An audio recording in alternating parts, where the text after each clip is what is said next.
कहानी के शुरू में हमें एक पार्क दिखाया जाता है जो सालों पहले बंद किया गया था। फिर एक अंधेरा कमरा जहाँ पर एक सिक्योरिटी गार्ड था जो बहुत ज्यादा डरा हुआ था। वो अक्सर रात में उस पार्क की देखभाल किया करता था। उधर उसे कैमरा की रिकॉर्डिंग में कुछ अजीब चीजें महसूस हो रही थी, इसलिए वो डर की वजह से कमरे की वेंट से बाहर जाने लगता है। उसके पीछे से चीजें खुद ब खुद गिर रही थी, जिससे वो सिक्योरिटी गार्ड और भी डर गया था। वो अब वेंट के जरिए कमरे से बाहर तो आ जाता है, मगर एक अजीब सा साया अभी भी उसके पीछे था। किसी अजीब सी ताकत ने उस सिक्योरिटी गार्ड को बांध दिया था और उसके सामने एक ड्राउनी सी दिखने वाली मशीन थी। वो सिक्योरिटी गार्ड भागने की कोशिश भी करता है मगर नहीं भाग पाता। उस मशीन ने उसे मार दिया था। अब हम माइक नाम की एक लड़की को देखते हैं जो अपनी छोटी बहन के साथ रहता है। उसके मॉम डैड नहीं थी। माइक अपनी छोटी बहन एबी का बहुत ख्याल रखता। इन कामों में उसे थोड़ी मुश्किल होती थी क्योंकि एबी आम बच्चों की तरह नहीं थी। वो माइक की बात को नहीं मानती थी। आज भी माइक एबी से कहता है, प्लीज स्कूल के लिए जल्दी तैयार हो जाओ, मुझे अपने काम पर जाना है। मगर एबी उसकी कोई बात नहीं मानती। खैर माइक अपने काम पर आ गया था। वो दरअसल एक मॉल में सिक्योरिटी गार्ड की नौकरी किया करता था। जहाँ पर बैठा वो अपने कलीग को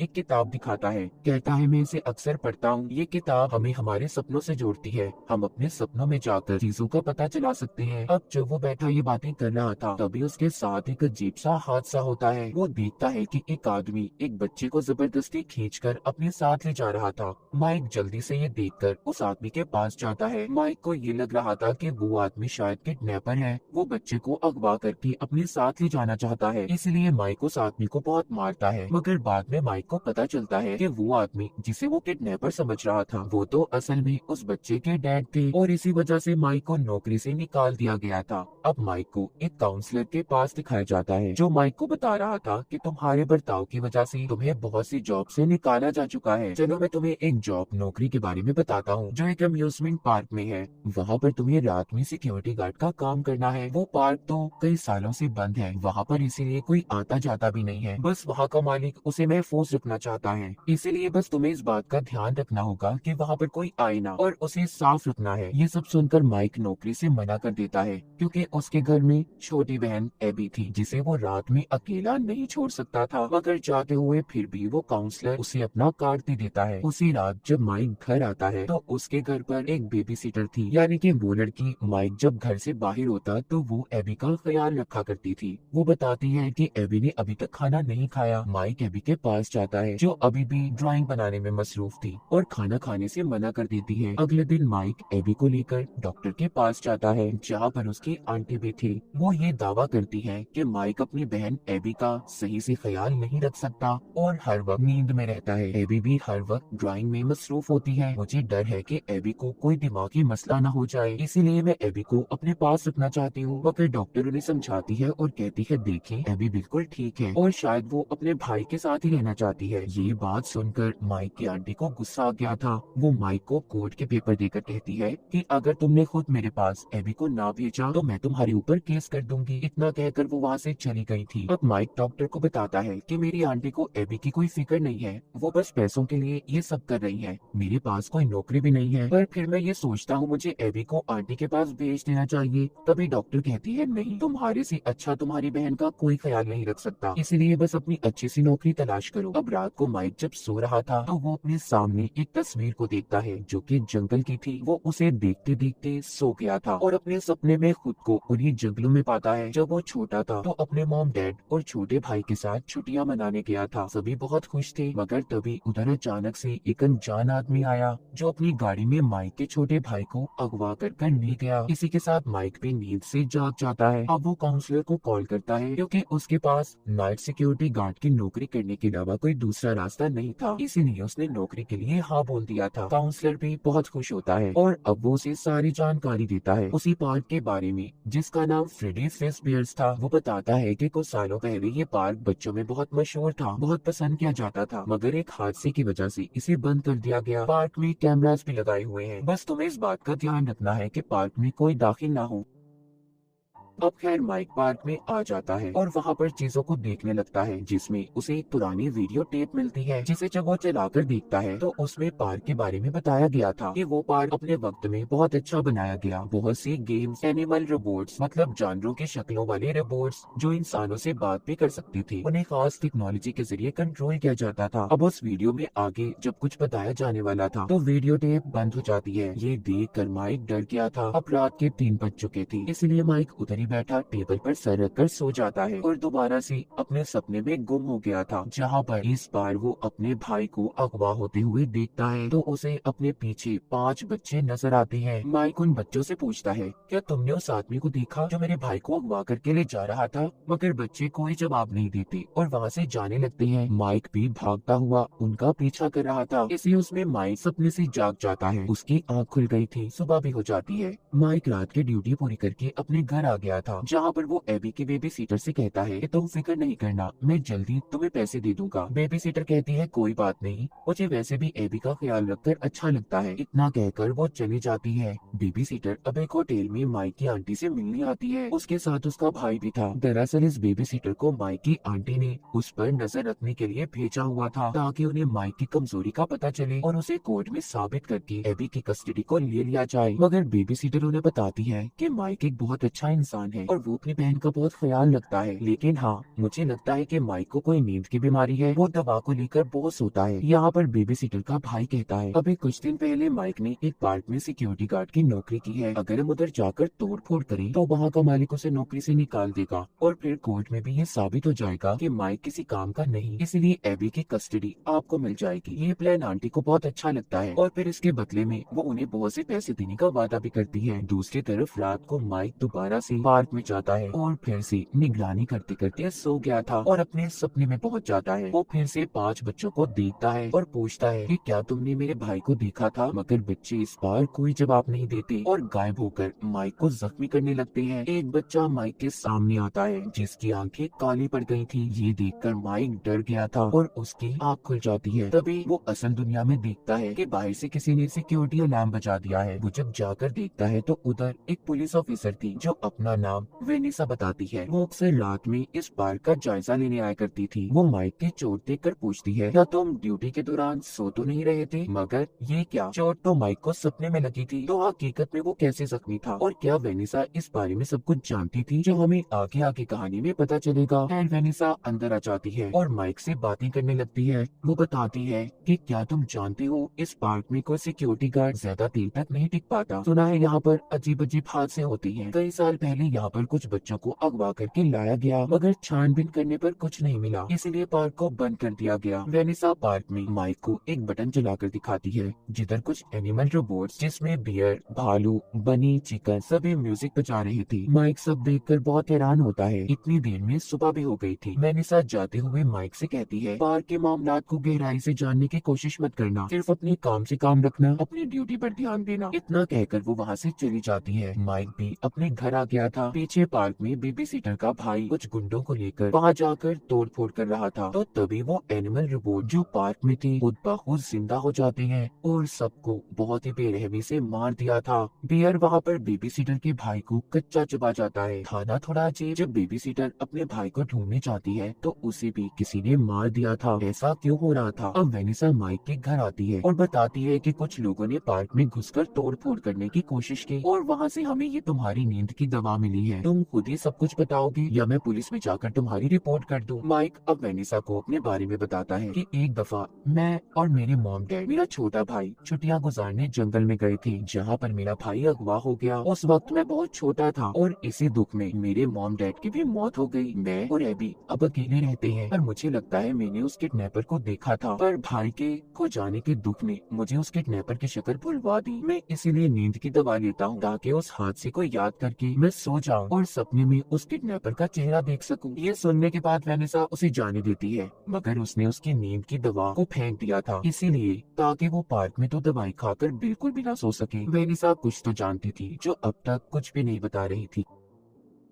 अगली रात जब माइक अपनी ड्यूटी पर जाने लगता है तो बार बार बेबी सिटर को कॉल करता है ताकि वो एबी के पास आ जाए, मगर माइक इस बात को तो जानता ही नहीं था कि बेबी सिटर की तो मौत हो चुकी थी। फिर अब वो एबी को अपने साथ ले आता है। पार्क में पहुंचकर सबसे पहले वो साफ सफाई करता है और फिर एबी को एक टेंट बनाकर उधर ही अपने ऑफिस में सुला देता है, ये कहकर कि उसे यहाँ से बाहर नहीं जाना, और खुद भी सो जाता है। तभी एबी को किसी बच्चे की आवाज आती है। वो माइक को उठाने की कोशिश कर रही थी, मगर वो तो दवा खाकर गहरी नींद में था। एबी अब बाहर जाती है और देखती है उसके सामने एनिमल रोबोट्स हैं जो उससे बात भी कर रहे थे। उधर माइक नींद में अपने सपने में गुम था, जहाँ पर वो फिर से एक बच्चा देखता है। वो उससे पूछता है कि तुम उन्हीं बच्चों में से हो ना जो इस पार्क में गायब हुए थे और तुमने भी किडनैपर को देखा है। वो बच्चा कहता है अगर मैं तुम्हें किडनैपर के बारे में बता दूं तो बदले में तुम मुझे क्या दोगे। इतने में उसे चीख सुनाई देती है। असल में माइक की आँख खुल गई थी, ये एबी की थी, मगर सपने में से उठने से पहले माइक ने देखा कि वो बच्चा एक रैबिट खरगोश की तस्वीर बनाकर चला गया। जागने के बाद माइक देखता है कि एबी अपने बिस्तर पर नहीं है। वो जब भागकर बाहर जाता है तो देखता है कि एबी को एनिमल रोबोट्स ने घेरा हुआ है और जो उसने चीख सुनी थी वो भी एबी की थी। उसे लगता है कि रोबोट्स एबी को मार रहे हैं, इसीलिए वो उन्हें मारने के लिए एक कुर्सी उठाता है। तभी वो ये देखकर हैरान हो गया था कि वो रोबोट्स एबी से बात कर रहे थे और उसकी हर बात का जवाब भी दे रहे थे। पहले तो माइक समझता है कि शायद इन्हें कोई बाहर से कंट्रोल कर रहा है, मगर ऐसा नहीं था, ये सब कुछ सच में हो रहा था। इतने में सुबह भी हो जाती है। माइक एबी को लेकर घर आ गया था और लाकर उसे सुला देता है। तभी उसकी नजर एबी की बनाई हुई ड्राइंग पर जाती है। वो ये देखकर हैरान हो गया था कि एबी ने उसी तरह की ड्राइंग बनाई थी जब उसका छोटा भाई अगवा हुआ था, मगर एबी तो उस वक्त थी ही नहीं, तो वो ये सब कुछ कैसे जानती थी। इसलिए माइक एबी के उठने के बाद उससे इन सब बातों के बारे में पूछता है। वो बताती है ये नजारा मुझे मेरे रोबोट्स दोस्तों ने दिखाया, जिस बच्चे से कल रात आप अपने सपने में मिले थे मैं भी उसी से मिली थी। सपना तो माइक का था, तो एबी इन सब बातों के बारे में कैसे जानती थी। वो एबी से पूछता है क्या उन्होंने तुम्हें किसी किडनैपर के बारे में बताया। एबी कहती है उन्होंने मुझे ऐसा तो कुछ नहीं कहा, बस एक येलो रैबिट और गोश्त की बात कर रहे थे। अब रात को वेनिसा उसी पार्क में दिखाई जाती है। वो एक दीवार को बहुत ही गौर से देख रही थी जिस पर एक ड्राइंग बनी हुई थी, एक येलो रैबिट और उसके साथ 5 बच्चे थे। इतने में माइक भी एबी को लेकर वहाँ पर आ जाता है। एबी फौरन से अपने दोस्तों के साथ खेलने चली गई थी। वेनिसा उसे देखकर बहुत खुश होती है। वो बिल्कुल भी हैरान नहीं थी, शायद इन सब बातों के बारे में वो पहले से जानती थी। वो माइक को बताती है कि कहा जाता है जो बच्चे गायब हुए थे उनकी आत्माएं इन रोबोट्स को चलाती हैं। अब आखिरकार तंग आकर माइक वेनिसा से पूछता है कि यहाँ पर सब क्या चल रहा है, जिस पर वेनिसा कहती है कि माइक तुम्हें कभी भी एबी को यहाँ पर लाना नहीं चाहिए था। माइक कहता है इस पार्क में कुछ तो अजीब है, मुझे ऐसा महसूस होता है कि यहाँ पर आकर कि जैसे मैं अपने भाई के किडनैपर के बहुत करीब हूँ। ये सुनकर वेनिसा कहती है तुम्हारी बेहतरी इसी में है, सबसे दूर रहो। तभी माइक की नजर कोने में पड़ी एक मशीन पर पड़ती है जो किसी यूनिफॉर्म की तरह लग रही थी। ऐसा लग रहा था कि जैसे मशीन को कोई पहन भी सकता है। माइक जब इन सब बातों के बारे में वेनिसा से पूछता है, मगर वो फिर से उसे कुछ भी बताने से मना कर देती है। वो बस इतना बताती है कि इस मशीन से दूर रहो, ये नुकसान पहुंचा सकती है। ये दिखाने के लिए जब उसके पास वो एक लकड़ी को फेंकती है तो वो मशीन फौरन से उसके टुकड़े कर देती है। अब ये दोनों बाहर आ गई थी। बाहर आकर देखती है कि एबी अब भी उन रोबोट्स के साथ खेल रही थी। खेलते खेलते उसका हाथ बनी के गिटार पर लग जाता है जिससे बिजली का झटका लगा था और वो बेहोश हो गई थी। जब उसे होश आता है तो माइक उसे अपने साथ घर ले जाने लगता है। वेनिसा जाते हुए माइक से कहती है कि प्लीज अब एबी को कभी भी यहाँ पर मत लाना, वरना इससे भी कुछ बुरा हो सकता है। माइक भी इन सब बातों से डर गया था, इसीलिए अगले दिन वो आंटी को कॉल करके घर पर एबी का ख्याल रखने के लिए बुलाता है और खुद फिर से नाइट ड्यूटी के लिए पार्क में आ गया था और दवा खाकर दोबारा से अपने सपने में जाने के लिए सो जाता है। इस बार उसका सपना बदल चुका था। वो अपने सामने अपने मॉम डैड और अपने भाई को देखता है जो बिल्कुल ठीक थे और उससे बात कर रहे थे। तभी वो देखता है उसके पीछे 5 बच्चे थे, वही बच्चे जो इसे पहले सपने में दिखाई दिए थे। वो बच्चा कहता है कि मैं जानता हूँ तुम क्या चाहते हो, तुम अपने गुजरे हुए कल को वापस लाना चाहते हो ना, तुम अपने मॉम डैड अपने भाई को जिंदा करना चाहते हो। ऐसा हो सकता है, बस बदले में हमें एबी दे दो। उसके मॉम डैड भी इस बार यही कह रहे थे, मगर एकदम से माइक बोलता है नहीं, ये सब एक विजन ख्याल है मेरा। मेरे मॉम डैड, मेरा भाई मर गया है, उन्हें कोई भी वापस नहीं ला सकता। जब वो उन्हें एबी को देने से इनकार करता है तो चीजें अब बदलने लगी थी। सब कुछ उसके इर्द गिर्द का गायब हो जाता है। बच्चे उस पर हमला करते हैं, उसे चोट पहुंचा रहे थे। एकदम से माइक अपने सपने से जाग जाता है। वो असल दुनिया में देखता है किसी ने बांध कर उसे बिठाया हुआ है। ये जगह एक स्टोर रूम थी, वही कमरा जो हमने कहानी के शुरू में देखा। वो देखता है वहाँ पर बेबी सिटर और बहुत से लोगों की लाशें पड़ी हैं। वो खतरनाक मशीन अब माइक को भी मारने वाली थी, मगर वो अपने आप को किसी तरह छुड़वा कर वहाँ से भाग जाता है। उधर एबी घर में जो अपनी आंटी के साथ थी, माइक के सपने वाला बच्चा उसके पास आता है, जिसने आंटी पर हमला करके पहले ही उन्हें बेहोश कर दिया था, और आकर एबी से कहता है हमारे साथ चलो, तुम्हारी आंटी सो रही है।